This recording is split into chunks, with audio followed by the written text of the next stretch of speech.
আসসালামু আলাইকুম। কুকিং হাউসে সবাইকে স্বাগতম জানাচ্ছি। আজকে তৈরি করব খুবই সিম্পল একটি মাছ ভাজা। এই মাছ ভাজাটা খেতে দারুণ টেস্টি এবং মজার হয়। সাদা গরম ভাত দিয়ে খেতে দারুণ লাগে। আজকে ভাজি করব ঢেলা মাছ। আমি এখানে 20টা ঢেলা মাছ নিয়ে নিয়েছি। ঢেলা মাছগুলো খুব ভালোভাবে কেটে ধুয়ে পরিষ্কার করে নিয়েছি। এই ঢেলা মাছটা খেতে খুবই সুস্বাদু মিষ্টি একটা মাছ, আমার কাছে তো খুবই ভালো লাগে। এখন এই মাছের মধ্যে আমি কিছুটা লবণ দিয়ে দেব, আর দিয়ে দেব হাফ চা চামচের মতো মরিচের গুঁড়া এবং হলুদ গুঁড়া। লবণ, মরিচ এবং হলুদের গুঁড়া দিয়ে এখন মাছগুলোকে মেখে নেব।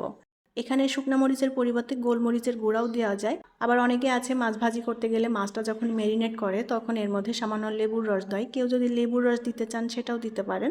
তো আমি শুধুমাত্র হলুদ, মরিচের গুঁড়া এবং লবণ দিয়ে মাছগুলোকে মেখে নিলাম।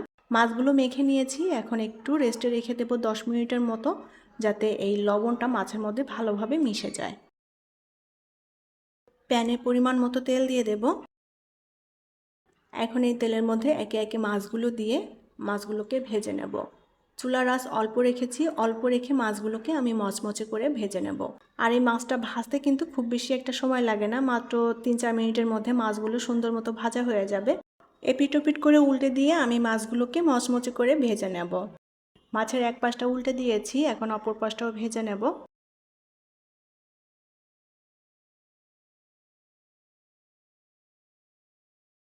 যে প্লেটে আমি মাছগুলো মেখে নিয়েছিলাম সেখানে এই পেঁয়াজটা নিয়ে নিলাম।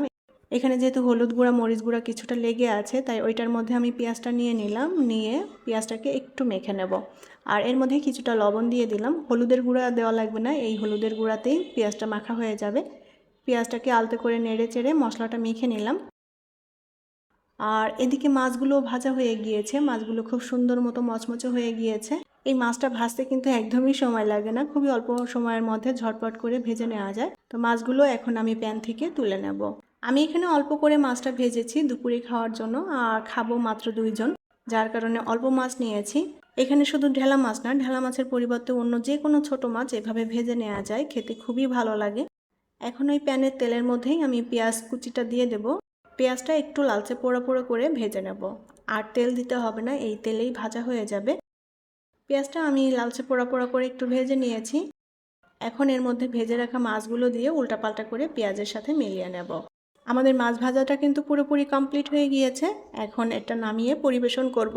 মচমচে এই ঢেলা মাছ ভাজিটি সাদা গরম ভাতের সাথে পরিবেশন করেছি। সাদা গরম ভাত দিয়ে খেতে এক কথায় অসাধারণ লাগে আমার কাছে। পরবর্তী রেসিপি দেখার আমন্ত্রণ জানিয়ে আজকের মতো বিদায় নিচ্ছি। আল্লাহ হাফেজ।